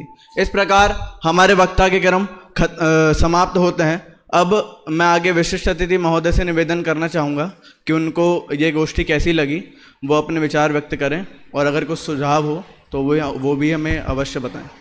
बहुत ही प्रसन्नता हुई, आपने आत्मविश्वास से जो विषय दिया है उसको प्रस्तुत किया आगम के आधार से, और आत्मकल्याण की भावना से अपने भावों को व्यक्त किया।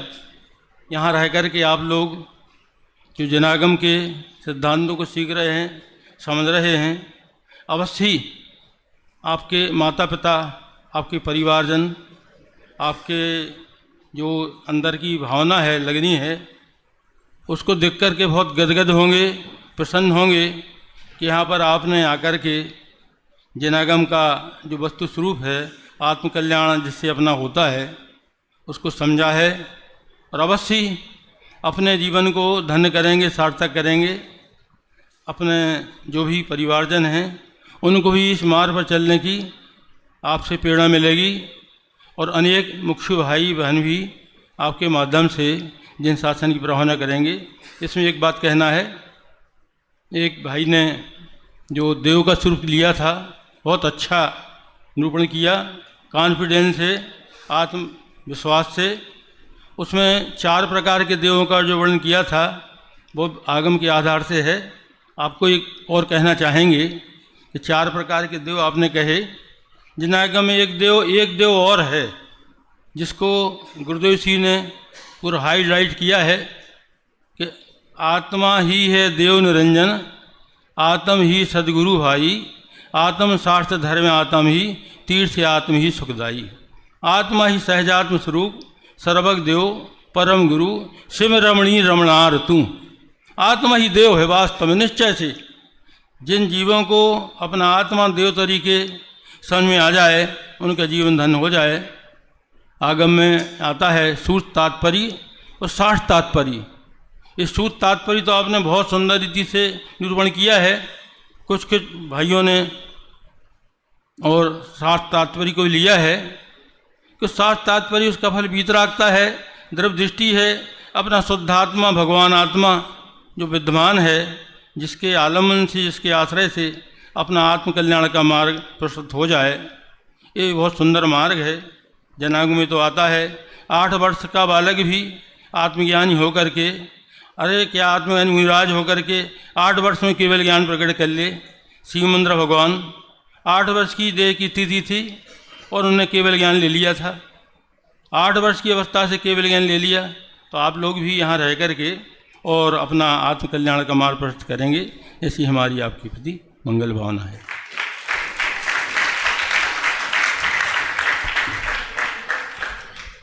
बहुत बहुत धन्यवाद आदरणीय भाई साहब को, जिन्होंने अपने उद्गार व्यक्त करे। और आपकी शैली से और वक्तव्य से पता चलता है कि आप गुरुदेव श्री के कैसे श्रोता हैं और जैन धर्म के बारे में आपको कितना बहुमान है। हम सभी आपकी शिक्षा को अवश्य ग्रहण करेंगे। अब मैं आदरणीय मुख्य अतिथि महोदय से निवेदन करूंगा कि वो भी अपने उद्गार व्यक्त करें और सुझाव भी अवश्य दें। सभी को जय जिनेंद्र। ये गोष्ठी मेरे लिए कोई नई नहीं है, प्रतिवर्ष देखते हैं, सुनते हैं। और ये अभी एक हमको फॉर्म दिया था प्रथम द्वितीय स्थान के लिए, वो एक औपचारिकता रही है, क्योंकि जितने भी जो वक्ता यहाँ आए वो सबकी भाषा शैली सुंदर थी, प्रस्तुतिकरण भी सबका एकसार सही था। कोई ऐसा नहीं लगा कि किसी ने समय का उल्लंघन किया हो। एक बात हमको ज़रूर ये लगी कि उसमें एक कॉलम है पीपीटी के नंबर, तो पीपीटी उन्होंने स्वयं ने बनाई है या उनके निर्देशन में किसी और ने बनाई है, ये जानकारी नहीं होने से तो थोड़ा सा हमको असमंजस था। तो आगे से इस बात का ध्यान रखें, क्योंकि ये भी बहुत ज़रूरी है, क्योंकि ये ही चीज़ जारी है जो अपने ऑनलाइन जा रही है, ये पीपीटी ज़रूर देखी जाती है। पुस्तक हाथ में होती नहीं है, बट संदर्भ के रूप में यही देखी जाती है। और सबको बहुत बहुत बधाई है इस गोष्ठी में, जिन्होंने भी भाग लिया है सबके बहुत सुंदर था प्रस्तुति, लेकिन निर्णय करने के लिए 1 स्थान 2 स्थान ये रखना पड़ता है। तो ऐसा नहीं समझे कि हमारा स्थान नहीं आया, सब बराबर रहे। और आप लोग भी बधाई के पात्र हैं कि जिन्होंने इस गोष्ठी को सुना और इसमें जो बताए उद्देश्य हैं उनको आप आत्मसात करोगे। ऐसी मंगल भावना के साथ मैं अपने हाथ को विराम देता हूँ। बहुत बहुत धन्यवाद आदरणीय भाई साहब का। अब बिना विलंब के मैं बढ़ता हूँ हमारे अध्यक्ष महोदय के समक्ष, जो कि वक्तव्य प्रदान करें और श्रेष्ठ 2 वक्ता भी हमारे सामने संतप्त मानस शांत हों, जिनके गुणों के गान में वे वर्धमान महान जिन विचरें हमारे ध्यान में। सबसे पहले मैं महाविद्यालय का और महाविद्यालय परिवार का इस बात के लिए आभार व्यक्त करना चाहता हूँ कि उन्होंने इस देवशास्त्र गुरु रत्नात्रय की इस गोष्ठी में मुझे आमंत्रित किया, जिससे कि मैं इस गोष्ठी के विषय से लाभान्वित हो सका। और हमारे साथ में जो हीराचंद जी साहब और पंडित जी साहब, निर्मल कुमार जी जैन साहब सागर से, जो बहुत गहन स्वाध्यायी हैं, इनसे भी मुझे यहाँ पर आकर के मिलने का लाभ प्राप्त हुआ। रही बात विषय की और विषय के प्रतिपादन की, हमेशा जो है गुंजाइश रहती है। आप कितना भी आगे बढ़ जाएं, कितना भी अच्छा प्रतिपादन हो, लेकिन उसमें और अच्छा करने की हमेशा गुंजाइश रहती है।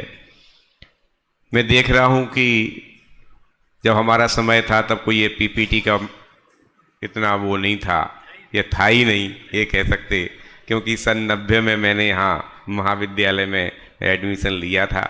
आपके जैसे जो ये नए बच्चे मुझे दिख रहे हैं, शायद उपाध्याय कनिष्ठ के होंगे अभी जो आए हैं, जो डर रहे होंगे कि हम कैसे बोलेंगे, क्योंकि उपाध्याय कनिष्ठ का तो कोई नाम ही नहीं है कि नहीं। 2-3 महीने बाद इनका नाम आएगा, कोई गोष्ठी होगी तो, ठीक है ना। तो सबने बहुत अच्छा बोला है और अच्छा करने की गुंजाइश हमेशा है, और वो चीज़ आपके ध्यान में रहेगी कि और कौन से रेफरेंस हम निकाल करके ला सकते हैं, अपनी पीपीटी में उसको लगा सकते हैं, जोड़ सकते हैं। ये चीज़ हमेशा रहेगी। जितना आपका अध्ययन बढ़ेगा, जितना आपका चिंतन बढ़ेगा, उतनी गहराई आपके बोलने में आएगी। भाषा शैली कोई एक दिन में नहीं बनती है। आप पढ़ेंगे, सोचेंगे, क्या चिंतन मनन करेंगे, वो चीज़ भाषा शैली में आ जाएगी। भाषा शैली बनेगी, आत्मविश्वास बनेगा, आत्मविश्वास बनेगा, भाषा शैली बन जाएगी। एक दूसरे की पूरक हैं ये चीज़ें। आप सोचो कि भाषा शैली अच्छी करना है, विषय के ऊपर कमांड नहीं होगी तो भाषा शैली क्या अच्छी बनेगी? बन सकती है क्या? नहीं बन सकती है। विषय पे कमांड आपका अच्छा होगा तो आत्मविश्वास अच्छा होगा, आत्मविश्वास अच्छा होगा तो भाषा शैली आपकी अच्छी होगी, ठीक है ना। तो अब समय क्या आया है, मेरे बारे में कुछ नहीं है, इसमें कुछ नहीं लिखा, नाम है केवल। क्या समझ में आया? उपयोग की साथ ही दिक्कत है कि उपयोग जैसा ही विषयांतर होता है। क्या बात कह रहा था मैं? तो सारी चीजें आपकी बन जाएंगी। अब समय ये है आपके लिए, खास करके अभी जो नए बच्चे आए हैं उनके लिए, कि आपका एक माइंड सेट था। क्या था? कि मुझे महाविद्यालय में प्रवेश लेना है। ये माइंड सेट था आपका। कहाँ पर? इंदौर में। और इंदौर में आपका इंटरव्यू हो गया, कुछ को बता दिया, कुछ को बता देंगे, कुछ को बाद में इंफॉर्मेशन मिल गई और आपका यहाँ पे एडमिशन हो गया। माइंड सेट के हिसाब से आप क्लियर हो गए, आपको एक अच्छे महाविद्यालय में एडमिशन मिल गया। अब आपका माइंड सेट चेंज हो जाना चाहिए। क्या होना चाहिए माइंड सेट? कि अब हमें यहां पर 5 वर्ष के लिए अच्छे तरीके से अध्ययन करके अपने लौकिक और पारलौकिक दोनों जीवन की तैयारी करना है। क्या? कला 72 पुरुष की, तामे 2 सरदार, एक जीव की जीविका और दूजी आत्मोद्धार।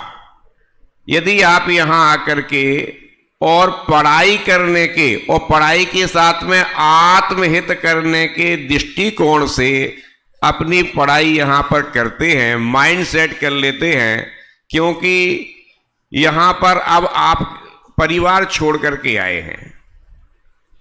अब आपको कोई ज्यादा यहां पर टोका टोकी करने वाला नहीं है कि आप क्यों नहीं पढ़ रहे हैं, आपका ध्यान कहां है, आप यहां नोट्स बना रहे कि नहीं बना रहे। फिर भी अभी व्यवस्थाएं बहुत अच्छी हैं, ध्यान दिया जा रहा सब, फिर भी आपके अंदर में ये चीज आना चाहिए कि मैं परिवार छोड़ करके आया हूं, इतनी दूर आया हूं, अब मुझे अपने भविष्य का निर्माण करना है और मुझे अपने हित के दृष्टिकोण पर भी अपना पूरा फोकस करना है। इस तरह से जो है आप अपने 5 वर्ष यदि यहां ईमानदारी से पढ़ते हैं तो ये आपको देखना है कि आप अपना 100% दे रहे कि नहीं दे रहे हैं, और कोई नहीं देखेगा।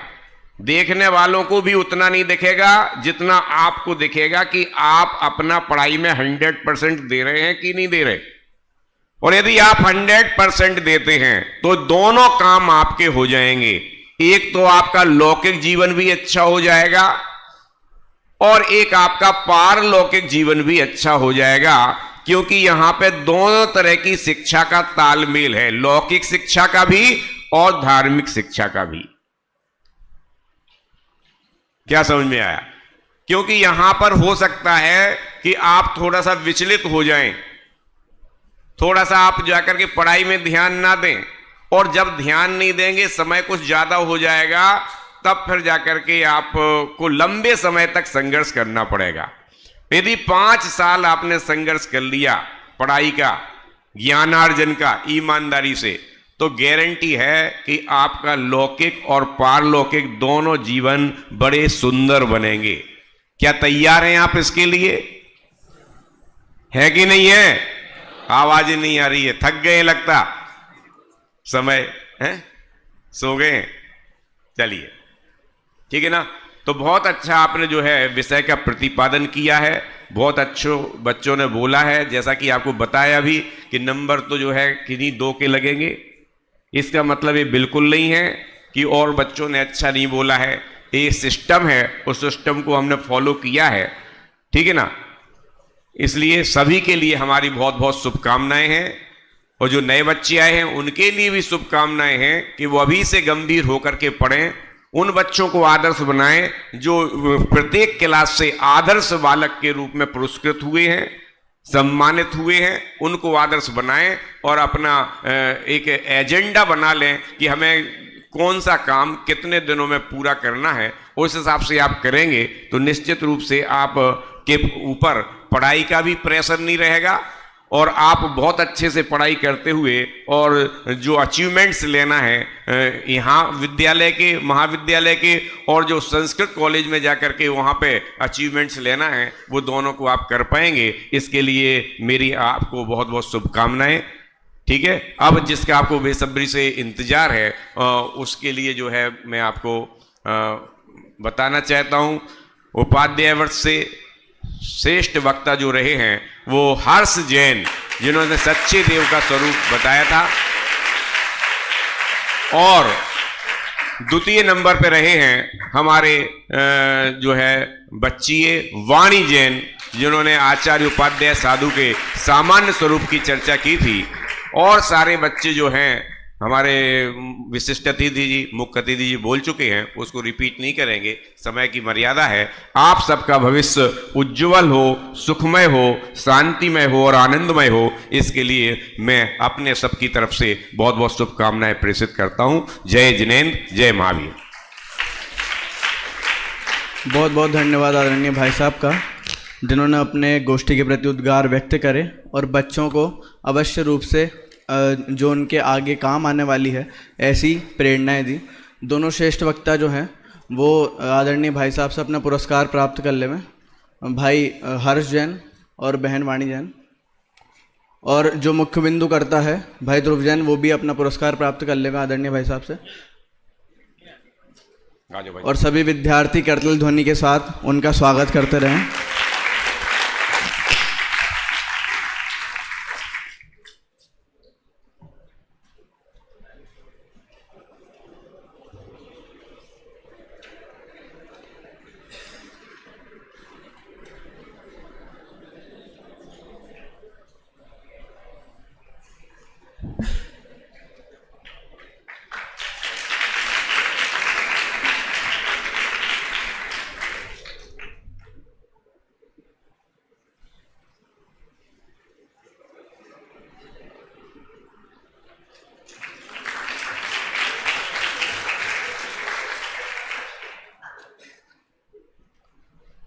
मुख्य बिंदुकर्ता।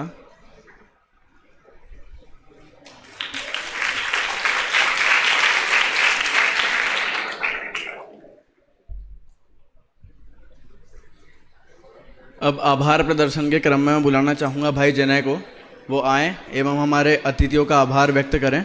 भाई जनय जन।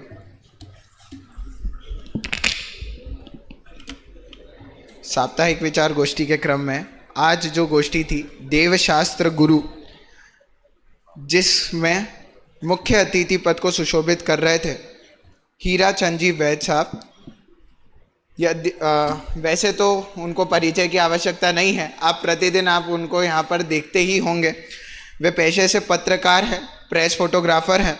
स्मारक भवन के उद्घाटन 1967 से नियमित रूप से वे स्मारक से जुड़े हुए हैं एवं आप उनको हर गतिविधि में यहाँ पर देखेंगे ही। प्रवचन हो, गोष्ठी हो, जो भी यहाँ पे कार्यक्रम होता है वे नियमित रूप से श्रोता बनकर यहाँ पर उपस्थित होते ही हैं। तथा जब भी कनिष्ठ अथवा कोई भी विद्यार्थी जब प्रक्षाल के लिए सबसे पहले आता है तो आदरणीय भाई साहब का सहयोग अवश्य रूप से मिलता ही है। प्रतिदिन वे यहाँ पे प्रक्षाल करते ही हैं। तथा आप ये जितने भी चित्र आप देख रहे हैं ये भी आदरणीय भाई साहब के द्वारा निःशुल्क रूप से हमें यहाँ पर ये एग्जीबिशन लगाया गया है। इसके साथ ही आदरणीय छोटे दादा के साथ भी इन्होंने धर्म चर्चा समय समय पर समाचार पत्र, आकाशवाणी, दूरदर्शन इत्यादि जगह प्रकाशित होने में एवं इनका टेलीकास्ट होने में भी इनका विशेष सहयोग रहा है। दोनों पंच कल्याणक के समाचार फोटोग्राफ स्थानीय, प्रादेशिका एवं राष्ट्रीय समाचार पत्रों पर, आकाशवाणी, दूरदर्शन पर प्रकाशित करने में भी इनका विशेष सहयोग रहा है। ऐसे हम सभी के प्रिय आदरणीय हीरा चंद जी वैद साहब ने हमें इस गोष्ठी के लिए सहर्ष स्वीकृति दी। एतदत्त महाविद्यालय परिवार की ओर से आपका हार्दिक आभार व्यक्त करते हैं। विशिष्ट अतिथि पद को सुशोभित कर रहे थे आदरणीय निर्मल जी भाई साहब। मैं आपको बता दूं, जब हम इनके पास निमंत्रण के लिए गए थे तब आदरणीय भाई साहब ने निमंत्रण स्वीकार तो कर लिया था, परंतु वे थोड़े असमंजस में थे क्योंकि वे कक्षाएं भी लेते हैं एवं उनकी कक्षाएं थी।